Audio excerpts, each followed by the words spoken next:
নমস্কার। আজকে কলকাতা হাইকোর্টের ডিভিশন বেঞ্চে প্রাইমারিতে ৩২,০০০ চাকরি বাতিলের কিন্তু মেগা শুনানি রয়েছে। অর্থাৎ যেটা আমি তোমাদেরকে প্রত্যেককেই বলবো, বিচারপতি অভিজিৎ গঙ্গোপাধ্যায়ের রায় কিন্তু বহাল থাকছে। হ্যাঁ বন্ধুরা, এটা কিন্তু গুরুত্বপূর্ণ আপডেট। আমরা আগেও দেখেছি, যখনই অভিজিৎবাবু কোনো রায় দিয়েছে সেটা কিন্তু সুপ্রিম কোর্ট তো রায়টা পাল্টাতে পারেনি, এমনকি হাইকোর্টও কিন্তু পারবে না।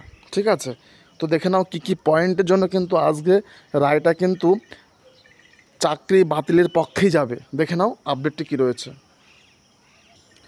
তো দেখো বন্ধুরা, এই যে আমাদের সেই হাইকোর্টের যে রায়টা, যেখানে চাকরি বাতিলের কথা বলা হয়েছে, রায়টা দেখো কে ছিল না, justice Abhijit Gangopadhyay, Priyanka Naskar versus the union of India. আমরা এটা দেখেছি আগেও, এবং আমি আজকে আবারও মনে করে দিতে চাই যে এই রায়ে কী বলা হয়েছে।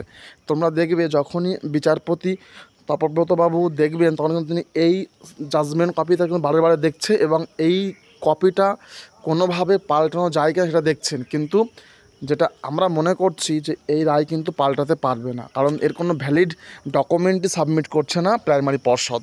কি বলেছে একটু দেখে নাও। এখানে দেখো বলা রয়েছে, আমি তোমাদের আবারও বলছি, দেখো ডেটটা কিন্তু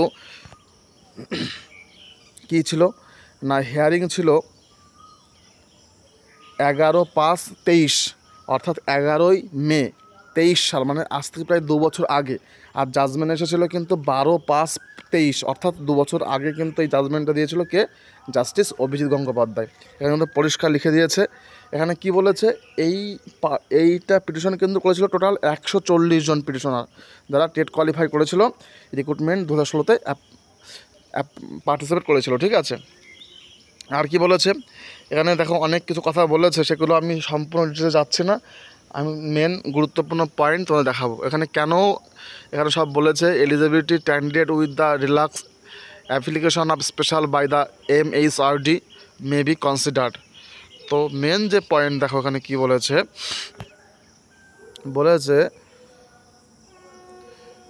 under the said sub rule 3(8) notes আর 3 there which would be taken into the consideration if required when the petitioners feel the petitions they wanted to authorities to file a report disclosing name, numbers, rank, category ইত্যাদি of non-trained candidates who have been recruited by the board of TET 14 including the date of recruitments and treat the petitioners equally with the non-trained candidates।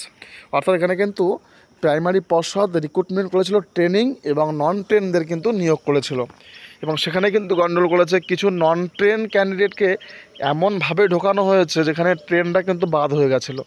তো যার ফলে এই মামলাটা হয়, এবং মামলাটা প্রায় 2 বছর ধরে গড়িয়ে অবশেষে কী হয় দেখো, যেখানে যে পয়েন্ট আমি তোমাদের মেন তুলে ধরো সেটা দেখে নাও।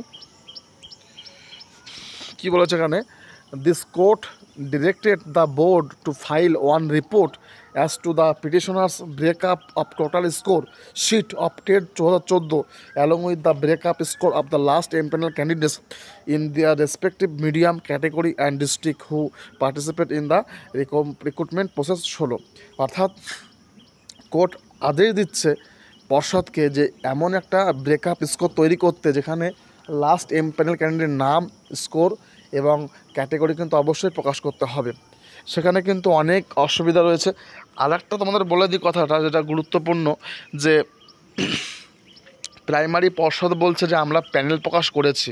এটা কিন্তু কিশোরবাবু আগের দিন সওয়াল করলেন কলকাতা হাইকোর্টের ডিভিশন বেঞ্চে। একটা কথা বলি, তোমরা জানো যে 2014 সালে টেট হয়েছে, তাই তো? রিক্রুট হয়েছে কত, 2016-তে রিক্রুট হয়েছে। জয়েন কবে করেছে, 2017 সালে ফেব্রুয়ারি মাসে জয়েন করেছে। তাহলে প্যানেল কবে প্রকাশ করেছে? হ্যাঁ, প্যানেল প্রকাশ করেছে 2024 সালে। ঠিক আছে, 2023 সালে করেছে। এবার তোমরা বলো যে যে প্যানেলের পরীক্ষা রিক্রুটমেন্ট রুল রয়েছে 2016 সালে, রিক্রুট হয়ে গেছে 17 সালে ফেব্রুয়ারি মাসে, তার প্যানেল যদি 2023-এ পাবলিশ করে, এটাকে তাহলে ভ্যালিড? তোমরাই মন্তব্য করবে। তার মানে এর মধ্যে প্রচুর পরিমাণে দুর্নীতি রয়েছে। তবুও স্বীকার করছে বারে বারে প্রাইমারি পর্ষদের উকিল, সে বলছে যে হ্যাঁ আমরা প্যানেল প্রকাশ করেছি। এবং প্যানেল যখন প্রকাশ করলো 23 সালে আগস্ট মাসের দিকে, তখন আমরা দেখেছি যে প্যানেলের মধ্যে প্রচুর ভুল রয়েছে। এমনকি 5-এর মধ্যে নম্বর সে কিন্তু অনেকে 6.75 পেয়েছে, আমরা দেখেছি সেগুলো কিন্তু। এমনকি মিডিয়াতে কিন্তু কোট করে দেখানো হয়েছে যে এগুলো প্রচুর এর মধ্যে দুর্নীতি রয়েছে। তার পরের দিন কিন্তু প্রাইমারি পর্ষদ আবার নোটিশ দিয়ে জানিয়েছে যে আমাদের ভুল হয়েছে, এখানে অনেক এরর রয়েছে, আমরা ঠিক করে পাবলিশ করব। সে ঠিক করে কিন্তু আজও প্রকাশ করতে পারেনি। অর্থাৎ এই প্যানেলটার মধ্যে এত জট আটকে রয়েছে যে কোনো মতেই প্রাইমারি পর্ষদ কিন্তু এটা বাঁচাতে পারবে না। এবং একইভাবে আমি এটুকু বলতে পারি যে 26,000 চাকরি যেমন বাতিল গেছে, ঠিক একইভাবে কিন্তু এবার 32 নয় 42,749 প্যানেলটাও কিন্তু বাতিল হবে। এটা তোমরা দেখে নিও, ঠিক আছে? যাই হোক, দেখে নাও তারপরে কী বলেছে। বলছে, from the set breakup the petitioners found and alleged that the particulars given therein are absolutely false because the lowest number of impaneled candidates whose shown in the report 14.191, where throughout West Bengal 824 candidates who scored 13 were appointment, and the petitioner prepared tabular sheet of the effect and the enclosed as annexer B, the expectation of the reports filled by the board 11/1/23। আবার কী বলেছে এখানে? বলছে এই প্যানেলটা প্রকাশ করার পরে পিটিশনাররা দেখেছে যে কিছু মানে প্রায় 824 জনকে নিয়োগ করেছে 14.191 নম্বরের ভিত্তিতে, মানে অনেক কম একাডেমিক স্কোরে। সেটাও কিন্তু তারা ভুল প্রমাণ করেছে এখানে। পরিষ্কার বলে, এবং সবচেয়ে গুরুত্বপূর্ণ যে তাদের যে category, namely general, SC ST OBC AB হয় নট গিভেন, এখানে তারা কিন্তু কোনো রকম রিজার্ভেশন রুল ফলো করেনি, ঠিক আছে? I have been found there was no reply the board and respective of their allegation as aforesaid in their affidavit in opposition feel dealing with all pleading of the petitioner। অর্থাৎ এই সদুত্তর কিন্তু আজও পর্ষদ দেয়নি, ঠিক আছে? আর কি বলেছে এখানে? বলেছে যে from the pleading of the petitioners is the found that they wanted to marks of last empanel candidates of different categories like SC ST OBC এবং but no such particular supply and produced by the board despite direction. তার মানে এখানে তোমরা পরিষ্কার বুঝতে পারছো বন্ধুরা, এখানে কিন্তু অভিজিৎ বাবুর রায়টা অত সহজ নয়। সে কিন্তু প্রতিটা কিন্তু পয়েন্ট তুলে ধরেছে এই জাজমেন্ট কপিতে। এবার এইগুলো কিন্তু যে মিথ্যা তা প্রমাণ করতে হবে, কিন্তু প্রমাণ করতে পারলো কই? কিশোরবাবু পারেনি, তার কিন্তু শেষ হয়ে গেছে আগামী 12ই মে, 20 মে আমরা দেখেছি শুনানি হয়েছে। জুন মাসেও তার 12ই জুনও শুনানি হয়েছে লাস্ট। তো 3 দিন তারা কিন্তু সওয়াল করেছেন, সেখানে তারা কিন্তু সঠিক উত্তর পায়নি আইনজীবী, ঠিক আছে? তো এবার কি হবে? এবার কিন্তু আজকে, হ্যাঁ বন্ধুরা, আজ কিন্তু বিপক্ষ অর্থাৎ চাকরি বাতিলের পক্ষে কিন্তু আজকে কিছু তথ্য আমরা জানতে পারবো। যেমন রয়েছে বিকাশবাবু রয়েছেন, তরুণজ্যোতিবাবু রয়েছে, শামীম স্যার রয়েছেন, তারা কিন্তু আজকে সেই ব্যাপারটা তুলে ধরবেন, এইগুলোই তুলে ধরবেন। তোমরা দেখে নিও, আজ কিন্তু রায় রয়েছে। আমি অবশ্যই রায় আসলে লেটেস্ট আপডেট জানিয়ে দেবো। বন্ধুরা, চ্যানেলটি তো অবশ্যই সাবস্ক্রাইব করে দাও, তোমাদের দেখতে পারবে লেটেস্ট আপডেট কী রয়েছে। বলছে, this is nothing but suppression of the facts from petitioners as well as from the court. আরও কী দেখো বলেছে in respective of holdings of the aptitude test the chairman of board in the his report said the aptitude test were taken but from the evidence adduced by the interviewers and the candidates it has been proved before this court no aptitude test was taken। অর্থাৎ এখানে কিন্তু chairman DPSC থেকে বলেছে যে নিতে বলেছে, কিন্তু তারা প্রমাণ করেছে যে কোনো অ্যাপটিটিউড টেস্ট হয়নি। এটা সবচেয়ে গুরুত্বপূর্ণ তথ্য। এবং দেখো এখানে কী বলেছে, এই কথাগুলো কিন্তু এখানে বলে দিয়েছে, খুবই গুরুত্বপূর্ণ। যেমন হুগলি, উত্তর দিনাজপুর, কোচবিহার, মুর্শিদাবাদের কিছু ইন্টারভিউয়ারকে ডেকে কিন্তু বয়ান রেকর্ড করেছে অভিজিৎ বাবু গঙ্গোপাধ্যায় বাবু। অর্থাৎ এটা তোমরা বুঝতে পারছো বন্ধুরা যে অভিজিৎ বাবু কিন্তু অত সহজে রায়টা দেয়নি। সে কিন্তু সবাইকে তুলে ডেকে নিয়ে ইন্টারভিউয়ারদের কিছু কথা শুনে সে কিন্তু রেকর্ড করেছে এবং জাজমেন্ট কপি তারা লিখে দিয়েছে। যেমন দেখো এখানে কিছু নামও দিয়েছে তাদের, হুগলি জেলার কিছু ইন্টারভিউয়ারদের নাম। সে বলছে নো অ্যাপটিটিউড টেস্ট, সে নিজেই স্বীকার করছে কোনো অ্যাপটিটিউড টেস্ট হয়নি, দেখতে পাচ্ছ। অর্থাৎ এইগুলো কিন্তু বন্ধুরা খুব গুরুত্বপূর্ণ তথ্য। এইগুলো মানে কি বলবো, এইগুলো কিন্তু ওর বয়ান রেকর্ড করে সে কিন্তু জাজমেন্ট করে তুলে ধরেছে, ঠিক আছে। তো এখানে কিন্তু ওই যে বলছে interview was for 10 marks but said aptitude test was taken. বলছে total marks 10, aptitude test was taken, no guideline for aptitude test was given, aptitude test was taken, no guideline were given. অর্থাৎ এখানে বুঝতে হবে, দেখো মুর্শিদাবাদ, হুগলি, কোচবিহার জেলা থেকে কিছু লিখেছে, দিনাজপুর থেকেও আছে, হ্যাঁ। Only told to take interview, no separate marks for aptitude test. তাহলে এই প্রশ্নগুলো কিন্তু উত্তর তারা সংগ্রহ করেছে।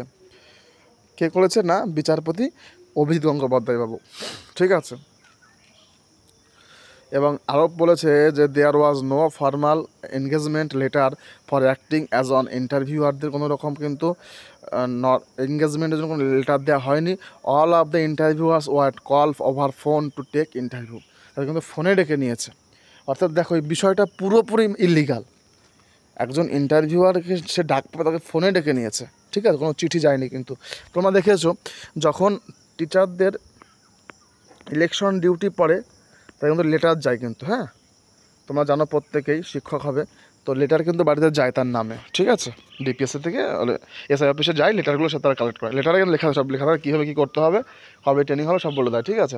ঠিক তেমন এখানে কিন্তু কোনো লেটার যায়নি, শুধুমাত্র ফোন কলে ডেকে নিয়েছে, এটাও ইলিগাল।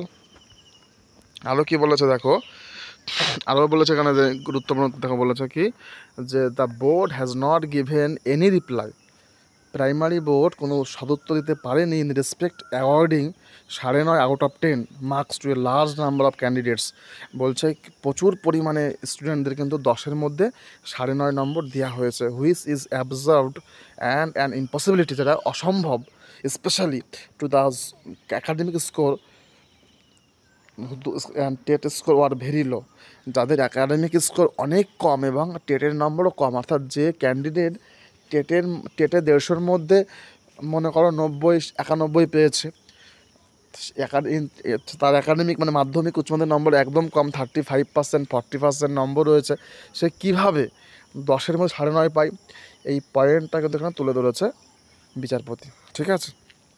আর কি বলেছে, বলছে the table given below substantiate this allegation apart from 121 page of booklet spiral blinding which on record. অর্থাৎ এই যে 121 পাতার যে কপিটা কিন্তু রয়েছে, এটা কিন্তু আমাদের কাছে রয়েছে। অর্থাৎ মানে 32,000 প্রাইমারি শিক্ষকের যে চাকরি বাতিল হয়েছে সেই পিডিএফ লিস্ট কিন্তু রয়েছে, এটা কিন্তু প্রাইমারি পর্ষদ কখনোই দেয়নি। তো বন্ধুরা অবশ্যই এইগুলো বাতিল হবে, আর এই পিডিএফ লিস্ট পেতে কিন্তু অবশ্যই আমাদের সঙ্গে যোগাযোগ করে নিতে পারো। নাম্বারটা নোট করতে পারো যে 9339687509 নাম্বারে যোগাযোগ করে কিন্তু পিডিএফটা নিয়ে নাও, অযোগ্য শিক্ষকের তালিকাটা, ঠিক আছে। তো চলো আমরা দেখি নেক্সট পয়েন্ট কী রয়েছে। এবং বলেছে যে 121 পেজ রয়েছে, যেখানে দেখো বলেছে ভেরি পোর, বলছে আরও কথা এখানে আরও পরিষ্কার দেখো বলেছে 12 নম্বর পয়েন্টে, in support of their allegations as to corruption, মানে এই যে দুর্নীতিটা আরও প্রচুর পরিমাণে সমর্থন করে যে awarding marks in interview in the petitioners has filed a booklet, এই যে স্পাইরাল ব্লাইন্ডিংয়ে রয়েছে 121 পেজে, on the basis of which it has been alleged that candidates whose marks were very poor and secondary, মানে মাধ্যমিক, ইন হায়ার সেকেন্ডারি উচ্চ মাধ্যমিক and TET have been given 9.5 of and 10 marks, that is full marks out of full marks 10। অর্থাৎ এখানে কি দেখো বলেছে, খুব গুরুত্বপূর্ণ তথ্য বলেছে, টেটের নম্বর, মাধ্যমিকের নম্বর এবং উচ্চ মাধ্যমিকের নম্বর যোগ করে সে 9.5ও পায়নি, কিন্তু 10-এর মধ্যে 10 কীভাবে পায়। খুব ভালো একটা পয়েন্ট বন্ধুরা। মাধ্যমিকে ছিল 5, উচ্চ মাধ্যমিক ছিল 10, টেটে ছিল 5, মানে যোগ করলে হচ্ছে 20-20-র মধ্যে কোনো এক ক্যান্ডিডেট পেয়েছে 9.5, ভালো করে বুঝবে, কিন্তু তাকে 10-এর মধ্যে 10 দিয়ে দেওয়া হয়েছে। কিভাবে দেওয়া হয়েছে? এটা তো পুরো দুর্নীতি, করাপশন, তাই না? যে স্টুডেন্ট বা যে চাকরি প্রার্থী অ্যাকাডেমিক স্কোর অনেক কম, সে কিভাবে 10-এর মধ্যে 10 পায়, এই পয়েন্টটা কিন্তু তারা তুলে ধরেছে এবং সেটাখানে কিন্তু পরিষ্কার বলে দিয়েছে যে কীভাবে রেখেছে। তো বন্ধুরা আজকেও প্রমাণ হবে, আজকেও কিন্তু পর্ষদ গালে সপাটে ধাক্কা চড় খাবে যে কীভাবে তারা দুর্নীতি করেছে, ঠিক আছে। এবং বলেছে in that interview and aptitude test no aptitude test was taken at all and the allegation that there was no aptitude test which have been proved before me from evidence of the candidates and from the interviewers which are kept on record. Here is elected and truth. I had exercised my power under section 165 of Evidence Act. অর্থাৎ এখানে কিন্তু যে সংবিধান যে নিয়ম তোমরা পড়ে নেবে 165তম ধারায় কি বলা রয়েছে সেটা কিন্তু তারা কিন্তু এখানে লঙ্ঘন করেছে, ঠিক আছে। যাই হোক এই সমস্ত তথ্য কিন্তু আর মিথ্যে নয়, এটা কিন্তু একদম হাইকোর্টের কিন্তু অর্ডার কপি আমি বলছি, এটা আমার মন গড়া কথা নয় বন্ধুরা, ঠিক আছে। তোমরা দেখে নেবে এবং সঠিক এটাই আসবে আজকে। এবং বলছে সিবিআইডি রিপোর্টও এটা বলেছে। তো the maximum marks that could be given against secondary examination score of the candidate ওয়াজ 5, অর্থাৎ মাধ্যমিকে ছিল 5 নম্বর, এটা বলেছে উচ্চ মাধ্যমিকে 10 নম্বর, আর the maximum marks that could given টেটে 5। আমি যেটা বলেছি দেখো, আমি আবারও বলছি, এটা কিন্তু পরিষ্কার দেখো বলে দিয়েছে মাধ্যমিক, উচ্চ মাধ্যমিক আর টেটের মোট 20 নম্বর ছিল। তো সেখানে দাঁড়িয়ে অনেক ক্যান্ডিডেট দেখো নম্বর দিয়ে মাত্র 2.8 পেয়েছে টেটে, ঠিক আছে। এবার কেউ পেয়েছে মাধ্যমিকে দেখো কত কম, তোমরা দেখতে পাচ্ছ, এগুলো তা তুলে ধরেছে। বলছে 5-এর মধ্যে 1.4 পেয়েছে, অর্থাৎ মাধ্যমিকে 28% নম্বর। বন্ধুরা বুঝতে পারছো কীভাবে দুর্নীতি হয়েছে, অর্থাৎ কোনো একটা ছেলে বা মেয়ে মাত্র 28% নম্বর পেয়েছে, ঠিক আছে। তো সেই বিষয়টা তুলে ধরেছে এবং কি বলেছে যা হায়ার সেকেন্ডারি 10-এ 3.05 অর্থাৎ 30% নম্বর রয়েছে। বাট এখানে কি বলেছে টোটালিং তাহলে 1.4 আর 3.0 অর্থাৎ টোটাল মার্কস 7.3 পেয়েছে এইচ এমপি প্লাস এইচএস। তো কি হয়েছে, but was been awarding 9.5 marks in interview and aptitude test was not taken out of 10। অর্থাৎ এখানে কি বলা হয়েছে তোমরা বুঝতে পারছো যে টোটাল একাডেমিক 20, সেখানে মার্কস ক্যারি করেছে 7.378, কিন্তু অ্যাপটিটিউড টেস্ট যেখানে নেওয়াই হয়নি, যেখানে লিগালি পরিষ্কার বলে দিয়েছে, সেখানে 10 আউট অফ 9.5। অর্থাৎ এখান থেকে পরিষ্কার হচ্ছে যে শুধুমাত্র যেখানে মেন অসুবিধা সেটা হচ্ছে কি অ্যাপটিটিউড টেস্টটা, বোঝা গেছে। তো যাই হোক এই বিষয়টা তোমরা দেখলে বুঝতে পারবে পরিষ্কারভাবে কি বলা হয়েছে। তাহলে টোটাল হচ্ছে কত না 16.878 and this became eligible for appointment as a primary school teachers. Huge number of such absurd awarding of marks has come to highlight though the set of booklet prepared from the particulars published by the board. দেখো এখানে কিন্তু table দিয়ে দিয়েছে, তারা দিয়ে দিয়েছে। টেবিলটা কী দিয়েছে দেখো, এখানে কিন্তু তাদের নাম দিয়েছে, তাদের নম্বর দিয়েছে। এটা কিন্তু 20-র মধ্যে নম্বর, এটা কিন্তু 20-র মধ্যে তারা পেয়েছে 7.37, 7.6, 7.7, 7.8, আর 10-এর মধ্যে তারা কত পেয়েছে। খুব সুন্দর, মানে এটা পুরো পরিষ্কার, এই দুর্নীতিটা পরিষ্কার করে দিয়েছে আমাদের অভিভাবক। এই রায়টা কিন্তু পাল্টানো অনেক সহজ নয়, এই রায় কখনোই পাল্টাবে না, এটা আমরা মনে করছি। তো যাই হোক বন্ধুরা দেখো অনেকে আবার 10ও দিয়েছে, বাহ খুব সুন্দর। আমার কাছে আমার নিজের চোখে দেখা আমাদের জেলাতে বা আমাদের বাড়ির আশেপাশেও কিন্তু রয়েছে প্রচুর ক্যান্ডিডেট, তারা কিন্তু একাডেমিক স্কোর অনেক কম কিন্তু ইন্টারভিউতে অনেক নম্বর দিয়েছে। আবার আমার চোখে দেখা যারা ভালো ছেলে, অনেকে একাডেমিকে 13 রয়েছে, 13.25, অনেকে রয়েছে 15.75, তারা চাকরি থেকে বাদ গেছে। কেন?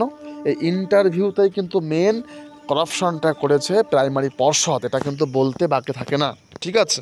তো যাই হোক, তোমরা দেখলে বুঝতে পারবে। আমি পিডিএফটা চাইলে তোমরা অবশ্যই দেবো, তোমরা চাইলে আমাদের সঙ্গে যোগাযোগ করতে পারো। আমি তোমরা প্রত্যেকে বাংলায় ভালো করে পড়ে দেখবে, এটা পুরো অথেন্টিক পিডিএফস, কোনো রকম এটা কিন্তু বানানো নয়, এআই দেওয়া বানানো নয়, ঠিক আছে। আর দেখো লাস্টে কী বলেছে, আমি তোমাদের দেখালাম পরিষ্কার ব্যাপারটা, এবং বলছে no selection committee was constitute for the purpose of selection eligible candidates and preparation of panel of such candidates for appointment of teachers. অর্থাৎ কোনো রকম সিলেকশন কমিটি তৈরি করা হয়নি, এটা পুরোপুরি ইলিগাল। আরও অনেক কথা তোমার বলেছে, আমি সম্পূর্ণ পড়ছি না, তোমরা দেখে নিও, ঠিক আছে।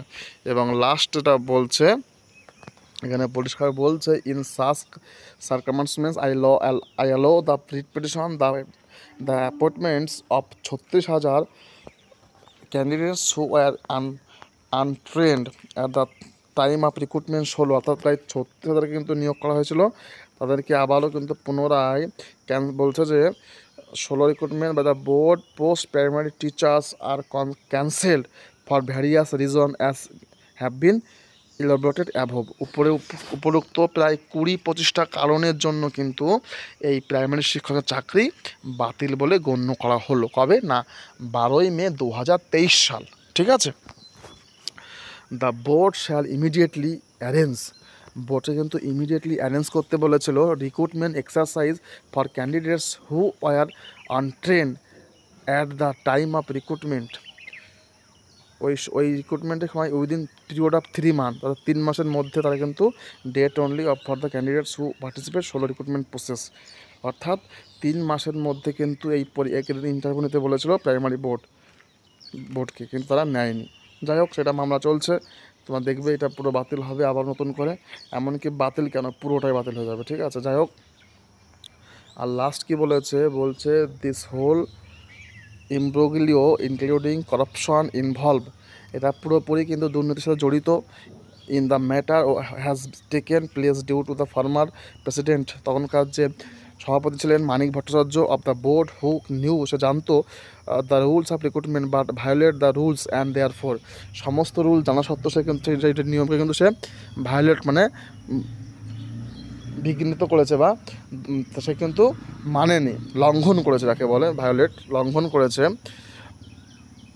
But violate the rules and therefore the government সরকার থিংস চিন্তা করছিল দ্য এক্সপেন্স অফ হোল্ডিং আর new recruitment exercise can be realised from the state of the former president of the board no cost. অর্থাৎ এখানে কিন্তু পরিষ্কার বলেছে primary পর্ষদ সভাপতি মানিক ভট্টাচার্য জানতো সে সম্পূর্ণ নিয়ম লঙ্ঘন করেছে, সেই প্রেক্ষিতে এই প্যানেলটা পুরোপুরি বাতিল করা হলো। তো বন্ধুরা বুঝতে পারছো যে আজ কিন্তু শুনানি রয়েছে, অর্থাৎ এই 32,000 প্রাইমারি চাকরির পরীক্ষা কিন্তু বাতিল হচ্ছে না, এবার বাকি হচ্ছে 42,949 প্যানেলটা কিন্তু পুরোপুরি বাতিল হয়ে যাবে। তো বন্ধুরা আশা করি প্রত্যেকে বুঝতে পেরেছো, যদি তোমাদের মনে হয় তাহলে অবশ্যই বন্ধুরা একটা লাইক করে দিও, আর এইরকম স্পষ্ট তথ্য অথেন্টিক নিউজ জানতে চ্যানেলটি অবশ্যই সাবস্ক্রাইব করতে হবে, কারণ তোমরা জানো যে আমার চ্যানেলের মাধ্যমে তো আমরা এই সমস্ত তথ্য কিন্তু অফিসিয়ালভাবে কিন্তু বুঝিয়ে দিই। তো ঠিক আছে বন্ধুরা, দেখার জন্য নতুন আপডেট নিয়ে। আর লাস্ট একটা কথা বলে দিই, যারা এখনও পর্যন্ত এনআইওসে কিন্তু তোমরা এনআইওস ক্যান্ডিডেটরা কিন্তু এখনও যারা তোমরা অ্যাড হতে পারো নি, পিটিশন অবশ্যই যোগাযোগ করো আমার সঙ্গে, আজকে লাস্ট ডেট, ঠিক আছে। নাম্বারটা নোট করতে পারো 9339687509 নাম্বারে এনআইওস মামলা এখনও অ্যাড হচ্ছে, ইচ্ছুকরা যোগাযোগ করো, আজকেই লাস্ট ডেট, ঠিক আছে। তো বন্ধুরা দেখা হচ্ছে আপনাদের, thank you, thanks for watching, সঙ্গে থেকে।